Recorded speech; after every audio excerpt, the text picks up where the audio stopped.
G'day everyone, Rach here from Bookpiles. Welcome to my March reading wrap up.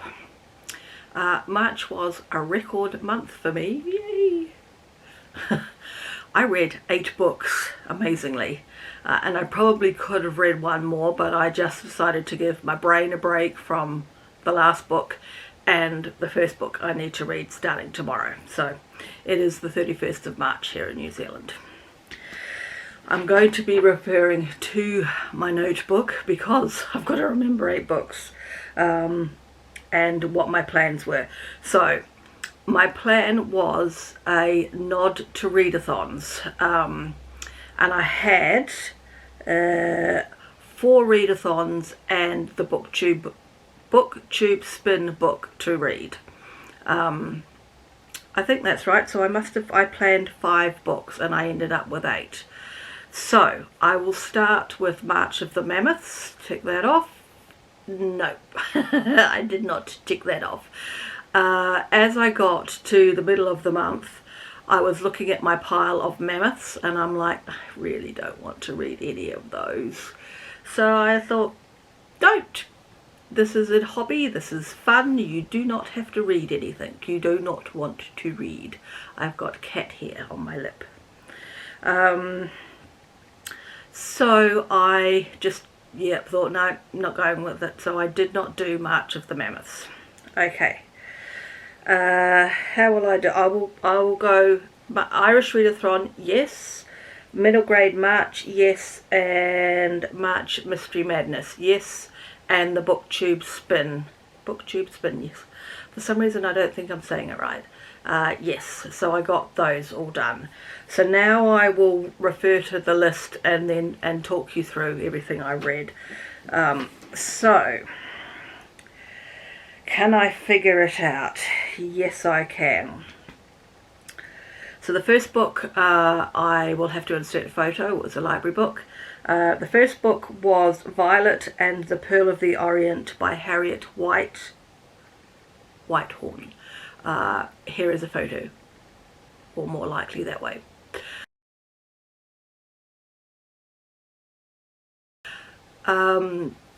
This was for middle grade March, and it was a dear little story. Gosh, I've got 8 books in my head. It was a little mystery. Violet had a neighbour who had something stolen, and she decided to help the police find the item. I've got cat fur. I apologise. Until it goes, I won't be happy. So she sets about being a little amateur sleuth and trying to track down this item that disappeared. I loved in the story that the baddies were called Count and Countess Duplicitous. It was very humorous. There were very quirky and cool little illustrations through the book, and I thoroughly enjoyed it. And there were, I believe, looking on the internet, sourcing the picture to slot in, there are 2 or 3 stories in the series. I'm not going to look them up, but I found it really a nice little read. And did I notice I was reading a middle grade? I mean, obviously yes I did, but it wasn't overly in your face, dumbed down. Yeah, look, I enjoyed it. It was good. The next book on my list, where is my list starting? So the next book I read was for Irish Readathon, and I read The Mummy, Brendan O'Carroll, and this is the story of Agnes Brown. If you've ever watched Mrs. Brown's Boys, this is Agnes Brown. Yeah,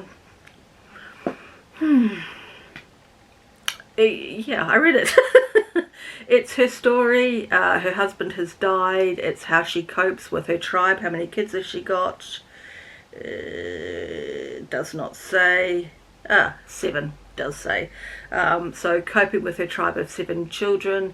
Her best friend becomes unwell, so it's handling that. There was humour.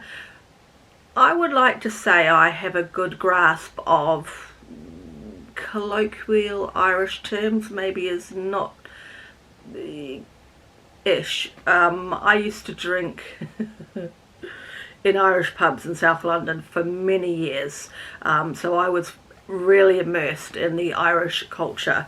I had Irish partners, so I know a lot of the lingo, I like to think, but there certainly were words in here for bodily functions, let's say, that I had never heard of. So either it's regional to Dublin, most of the people I knew from the west of Ireland, or they've passed out of everyday language, if that makes sense. I don't know. So yeah, was it rollickingly hilarious? I don't remember it being let's not say that word. I don't remember it being overly funny, but I got all the way through it and I ticked it off the list. Right, after The Mummy, I read a book on my Kindle. I read A Deadly Eclair by Daryl Garber Wood. Daryl Wood Gerber. Close enough. Picture.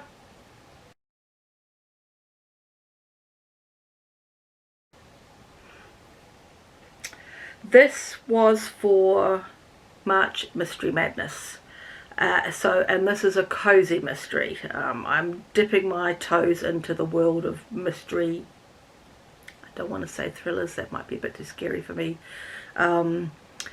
This is the story of an innkeeper who turns amateur sleuth to solve the murder of her mentor. He is killed on her premises. I quite enjoyed the story. I kept thinking this wouldn't happen in real life, as in she really was muddling in with the police's investigations, and I'm sure maybe in small towns somewhere they don't mind, but I'm pretty sure she would not get the leeway she was getting in this story. So I was grappling with, did I work out who done it? I didn't know. There was a lot of going around all the characters who were present at the wedding, who could have had a motive, who could have done it, and it got I wasn't ever confused, but I just felt we were going around in circles. I think for me, the cozy mystery is still not quite what I'm aiming to look for. I still want a detective solving a crime without the crime being 52 chapters long and full of blood. So I will still keep searching. I'm not sure that cozy mystery is my bent. I enjoyed it, I read it, I ticked off a readathon. Probably not getting any more. After A Deadly Eclair, I then read a second middle grade. I read, it's Jane Austen's Persuasion, but it is rewritten by Narendra Dami. Picture?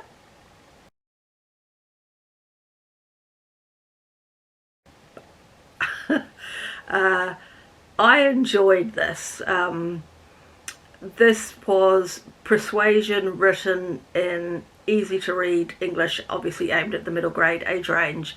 There were a few places where it was very basic and you knew you were reading a younger age range book, but on the whole I really got into it. I haven't ever read a proper Jane Austen. I've got all of them, I think. I'm sure I've got all the ones she's written, but I've actually never sat down and read any of them.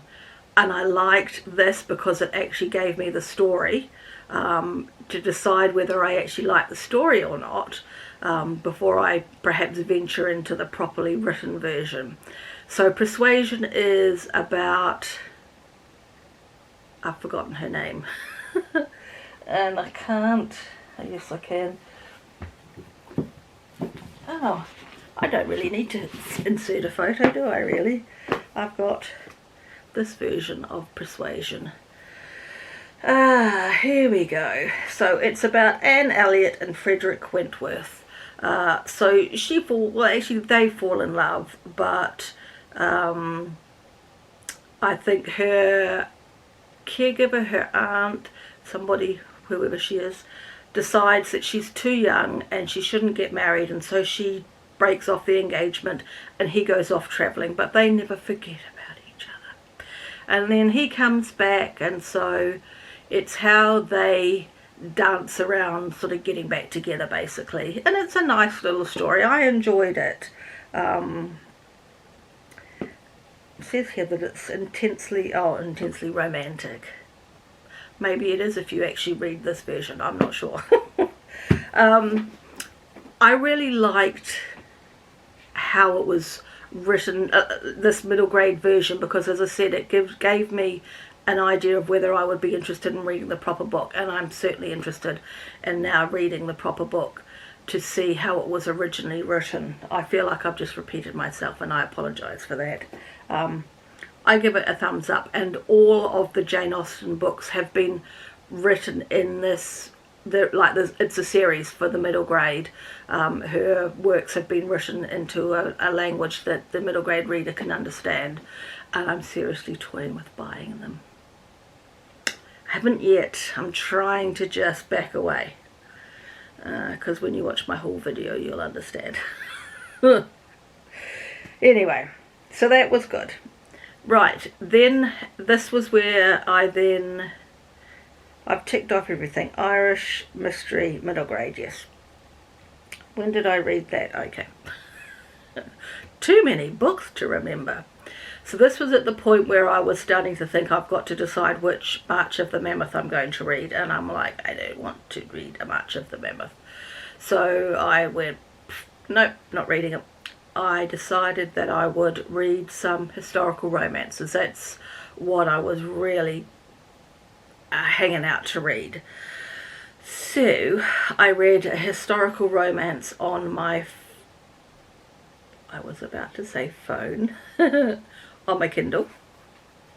I read Beverly Jenkins' Indigo.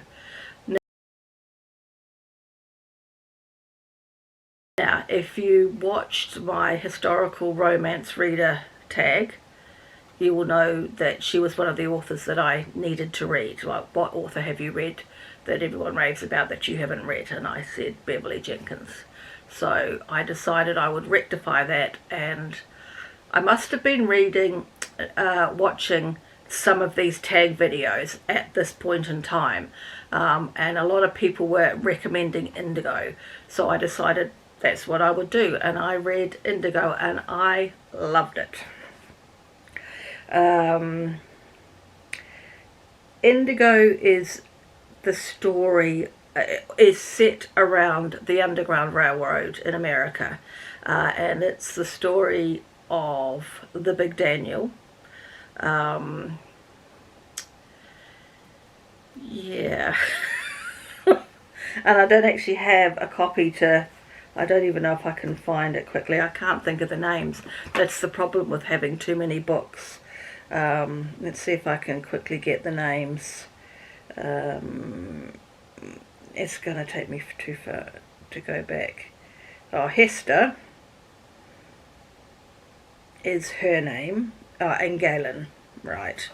That's the Big Daniel's real name is Galen, and Hester. So he is like this big mythical figure on the Underground Railroad. He steals slaves back and shifts them north through the Underground Railroad. And at the start of the book, he is actually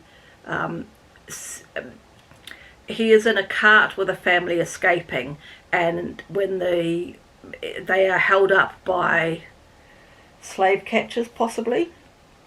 And in exchange for their freedom, he gives them himself. When he says, I am this person, they're like, ooh, eyes light up. And so he exchanges their freedom for his, and he gets into a fight with them, and he's very badly injured, and he is brought to Hester's underground railroad station, which is in the basement of her house, and she cares for him. And it's the love story between them, which starts out like, you know, he's not going anywhere near falling in love with anybody and all of that sort of thing. And it just I'm getting all tongue-tied. It is just how their story progresses. It loses, for me, along the way, the story of the Underground Railroad a little bit. It becomes more about the political wing behind it, if you like, raising money, those sorts of things, rather than actually moving people through the Underground Railroad, which is kind of what I was hoping for. Their love story is very sweet. She has, I don't want to say that, because if you haven't read the book, I don't want to give that away, but how he deals with that is very sweet. Yeah, it was a nice bodice ripper. I don't remember how steamy it was now, because I still have the last one I read in my head. So I certainly enjoyed her as an author, and I have gone on and got another book of hers. Okay, after Indigo, I read Mixtape, which was book number 15 on my list for the Booktube Spin book. I'm going to get pins and needles in a moment. I don't think I need that anymore. So, just I move my leg. I'm sitting on the floor. That's probably not going to be any better. Okay, just as well you can't sit down here, it's not very elegant. Right, Mixed Tape. So this is a dual timeline, again, love story. It's a couple of teenagers in Sheffield. Oh, am I going to cough? And it's called Mixed Tape because he makes her a tape of music. They connect through music, and he makes her a special tape that she treasures forever, sort of thing. He comes from a nice loving family, and she comes from a very dysfunctional family. So she never takes him to meet her family, so he doesn't understand that whole world of hers. So their romance when they are teenagers is short-lived because of events that happen in her world, and she just does a runner, and he has no idea why she's done a runner. Then they reconnect 30 years later, and so the story is told sort of one chapter when they're teenage love, and another chapter in the present timeline. Initially it was slow to get into, but I actually really did get into it, and I thoroughly enjoyed it, and I think I read it in, let me see, it says 3 days. So there are trigger warnings. So there is an abusive parent, there is a rape, there is cheating. So yeah, you need to know that. I didn't know any of that. It doesn't actually even suggest any of those things on the back, but you know, people do worry about things like that. So oh, gotta get that leg, is gonna go funny. Yeah, how do I talk about this? Even though I kind of have to spoil it a little bit by saying they cheat on their partners, it was a lovely little romance, rekindling with your first love. What would it be like now 30 years later? How technology plays a part in that courting. I ended up really enjoying it. I won't tell you how it ends, obviously. It was really cool. Really cool, is that the right way of putting it? I enjoyed it in the end, even though there were these things that happened. Yeah, it ended up being better than I thought it would be. Okay, then I read, I'll show them, I'm actually going to show them both together. I haven't quite figured out how I'm going to talk about them yet. I should look at the camera, not the floor. I read a good debutante's guide to Tarun by Sophie Jordan, hotly followed by All the Ways to Ruin a Rogue, yep, by Sophie Jordan. This is book 1 of 2, and that's book 2 of 2, called The Debutante Files. Everywhere I looked, it says this is a 2-book series, but I did see on one place there was written that there is a 3rd book in the series, but on Amazon it's listed as a 2-book series, so I'm not sure what the story is. How will I... they are so intertwined. So I read the first one, and I really enjoyed it, and partway through I was like, what's book 2 about? So I read the back, and I'm like, oh, okay. So as soon as I literally finished this in the afternoon, and that evening I started the 2nd book, because I had to know this story. So I think I'll do an overarching of the 2 of them. They are... The heroine in book 1 is called Rosalie, and she is the stepsister of a duke, and she is deposited on his doorstep by the schoolmistress because her mother has failed to pick her up. When her mother married the duke's father, I think she was a bit of a gold digger, and the duke did not like her, so he doesn't really have much. He doesn't like the daughter much either. Like mother, like daughter, he reckons. But because she's suddenly deposited on his bachelor pad doorstep, he calls for his aunt and his cousin. And the heroine in book 2 is his cousin, Lady Oriella. I can't say that word. Why couldn't she have an easy name to say? So in book 1 we follow Rosalie and the Duke, and what they get up to. The aunt, her mother, suggests that he get her married off, give her a good dowry, get her married off and get her out of his hair, and he likes this idea, until obviously he decides he actually likes her instead. And she's always had a crush on him. The why I had to read this straight away is that these 2 young ladies go somewhere that ladies are not supposed to go, and obviously there's a little bit about what happens to them at this place that they're not supposed to be at, which is why I wanted to rush and see how much that was talked about in this book. So yes, she encounters the Duke at this place where young ladies are not supposed to go, and she is wearing a mask, so he doesn't recognise her.